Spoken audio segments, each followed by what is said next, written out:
This is Pet Life Radio. Let's talk pets.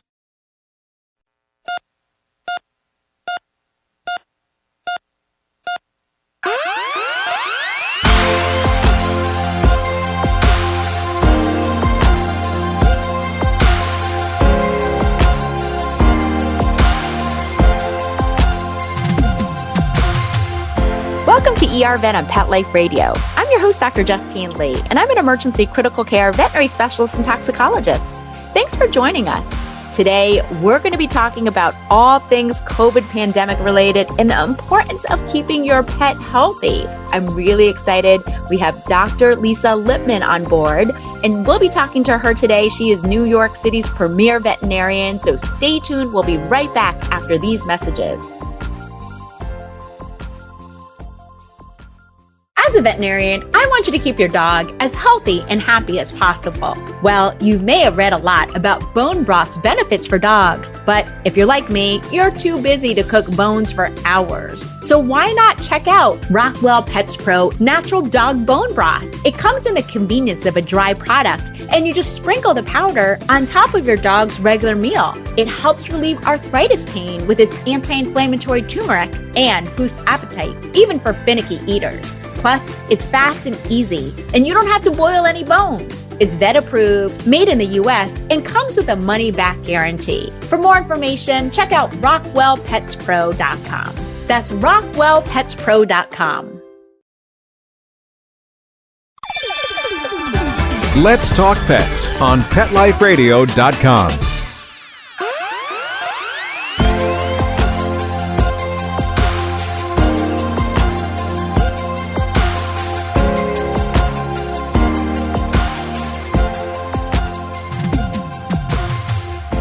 Welcome back to ER Vet on Pet Life Radio. Really excited. Today we're going to be speaking with Dr. Lisa Lippman, who is New York City's premier veterinarian.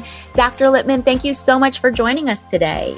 Yeah, thanks for having me. Really excited to be here. Just so our audience knows who you are, because they can't see you, do you mind just giving us a little bit of background about who you are, where you train, and what you do? Sure. Well, let's see. Okay. I'm from New Jersey originally. If you can make an original joke about it, I'll be very impressed. I did vet school then in California at Western University of Health Sciences because I figured everyone's got to live in California once in their lives. I did my internship at Blue Pearl, so 100-hour work weeks and all those ologies. Then did emergency veterinary medicine for about 2 years, general practice for 2 years. Started a house call practice, was part of a startup house call practice, and am currently doing telehealth. And also in the time of doing my house call practice, I had a patient go very viral. His name is Samson. He's known as Cat Stradamus. He was the largest cat in New York, but we just grew like crazy together. So Instagram is also a big part of what I do, just helping to educate pet parents and telehealth right now. So it's an interesting veterinary life here. Awesome. Well, telehealth or being able to give advice via the phone or via, a conference call is so important, especially during COVID. And over the past year and a half, I think we all know veterinary medicine has been super busy. And the main reason why is because everyone was working from home. And I think what we realized is we got a lot of mental health and companionship and quality time with our pets. And we also know that a lot of people adopted pets or fostered pets during COVID because now they were home all the time. So a lot of silver linings actually came out of COVID shutdown in that pet parents for the first time were able to adopt more pets or spend more time, which is so important. Now, as COVID-19 comes to an end, hopefully, we're seeing some of these restrictions lift across the United States where pet parents are going back to work. And one of the biggest things that we worry about is whether or not pets are going to be anxious from us returning back to normal life. Do you mind just telling me a little bit about what problems we're anticipating and how pet parents can potentially re-socialize their pets? Yeah. So what's really interesting is Merck Animal Health released this study called the Bravo Buddy study, and they found that pet parents are having all kinds of concerns about, re-socialization, just like you mentioned, leaving their pets at home, separation anxiety. We found that about 2/3 of pet parents felt that they were concerned that their pets would feel abandoned, sad, lonely. And conversely, we found that 2/3 of pet parents actually had their own issues feeling like this. So they have their own separation anxiety. But what's really interesting is that they really are doing very little to prepare for this. So, like, for example, only about 26% of them said that they were seeking out any resources to help them with this. And only about 17% of them said that they had actually lined up any kind of like daycare or dog walker, things like that. And then, more to your question as far as the resocialization goes, when you've had dogs that are home, right, and haven't socialized for a long time, this could be very different for them. So my main pointer here would really to be patient, to make sure that all of your dog's interactions are positive interactions. So you don't want to just go release them into a dog park. Playing one-on-one with a dog that will get along with your other dog is a really great way to do that. And, also, I always encourage using a DABT certified trainers. So using a trainer to help you resocialize and reintroduce if you need to. So. All right. You brought up some great acronyms. What exactly does that stand for? And why should I care as a pet owner? So, yeah, that is the American Dog Trainer Association. Basically means that they have training and accreditation to make sure that they're using methods that usually veterinarians approve of to help train dogs. And it just means they care, they have those credentials behind their belt, and those are the trainers that I will be recommending my clients to. Wonderful. Great info. So I will say my general philosophy with dog ownership is please don't get a dog unless you can commit to at least 30 minutes of exercise a day. So that's at least 2 15-minute walks or some type of exercise. And I'm a firm believer in 2 levels of puppy obedience, regardless of how old your puppy is. And again, all dogs are trainable, but so important for socialization, so important for environmental enrichment. And please know that veterinarians really only recommend positive reinforcement training. So no types of punishment. I'm a firm believer in using a gentle leader or a halty to help with training, no choke collars, no pinch collars, things like that. So you really want to check with your veterinarian to make sure that you're using an appropriate dog trainer. And dog trainer is such a vital part of keeping your dog well-trained. And I promise you, it's worth the investment to get your dog trained, because what we discover is that it improves everyone's quality of life and really stimulates your dog's brain. All right, so great information. We know pet parents are worried about leaving their pets for long periods of time. We know that pet parents are worried about separation anxiety. All right, so we've done the training. What if we've done the training, and what if we've tried to desensitize our dog as we prepare to leave? Do you have any tips on that, and anything to do when it comes to working with your veterinarian on separation anxiety? Oh, so much to do. And that's the thing, right? There's so much to do. Just like you said, besides working with a trainer, working with your veterinarian, I would say, so I partner with Merck Animal Health to create a pet parent guide, which gives them tips to reintroducing pets to the world, right? So we talk about resocialization and separation anxiety and all of that. And working with your veterinarian is just one of those tips. And the way that I recommend people do that is to, have an appointment, discuss the issues that are at hand. Sometimes veterinarians will prescribe supplements. Sometimes they will prescribe certain drugs. We're using things like Prozac, clomipramine, trazodone, things like that. And sometimes we even take it a step further. And I will tell my patients also, look, if you want to do absolutely everything, there are board certified veterinary behaviorists, meaning these are veterinarians who only practice behavior. They have specialized training in behavior. And so there's so much to do. So I think it's really important that they don't lose hope and they stay optimistic, because like you said, quality of life is everything. So quality of life for them and the pet parent, that investment is so, so, so worth it. And the best way to tell if it's a veterinary board certified behaviorist is by looking for those extra letters behind their name. So in addition to having a doctor of veterinary medicine, they'll have a D, which stands for a diplomat of the American College of Veterinary Behavior. So a DACVB. And a lot of DACVB behaviorists will work directly with a trainer. So they want you to work with an animal trainer first. Some of those behavioral problems, if they're minor, can definitely be done without a veterinarian, with a trainer. But some of them, again, when they're more significant, definitely need medical attention, definitely need a board certified specialist to help with that. So when in doubt, please always talk to your veterinarian. And I always say there's never any shame in asking for medication. So there shouldn't be any stigma. Some dogs have such severe separation anxiety, even cats.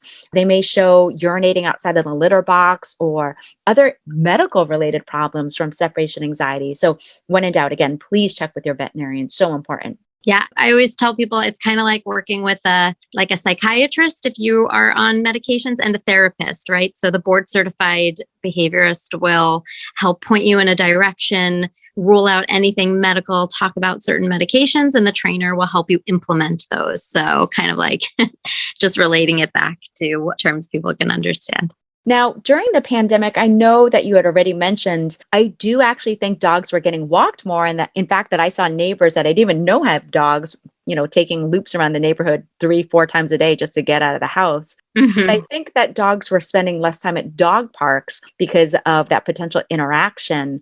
What do we need to know about that? You had already briefly mentioned introducing dogs to more activity with other pets. Any tips on that area? Yeah, so I think before you're going to go out and re-socialize your dog, a tired dog is a happy dog. So just like you mentioned, if you can get them exercise during the day, at least that 30 minutes, that's a great way to make sure that your dog is nice and calm before you start reintroducing them to dogs, again, that they will only have a positive experience with. We don't need to, teach dogs dogs don't need to learn a lesson or anything else like that. All of their experiences really need to be positive. So it's going to be slow and steady wins the race, seeing how your dog does with confident, happy, healthy dogs that they can interact with, and then working up to things like, and also obedience classes as well. So certain courses are really great to take. And then working up your way, if you want to test the dog park, which for me is always a testing kind of questionable situation. I always just kind of assess, if we go to the dog park, I just assess what's happening there, making sure I know how to read dogs' body language before we go in, and making sure everything will be positive. Great information, Dr. Lippman. We'll be right back with Dr. Lisa Lippman right after these important messages. So come on back. For those fortunate to have experienced the deep bond and unconditional love of a companion animal, the death that follows can be one of the most difficult and misunderstood losses to go through. Many times, this devastating loss goes unrecognized and trivialized by family and friends, leaving grieving pet parents struggling to find healthy ways to cope with the loss. In And I Love You Still, a thoughtful guide and remembrance journal for healing the loss of a pet, Dr. Julianne Corbin calls attention to the difficulties unique to the loss of a beloved pet and provides an interactive and compassionate guide to help you process your loss and work towards coming to a place of peace and healing. For those interested in journal therapy and looking for a professionally written and compassionate resource to help understand and reconcile the grief associated with the loss of your pet, this book is for you. And I Love You Still, a thoughtful guide and remembrance journal by Julianne Corbin, is now available for purchase on Amazon and other major book retailers. Let's talk pets Let's talk pets on Pet Life Radio. Pet Life Radio. PetLifeRadio.com.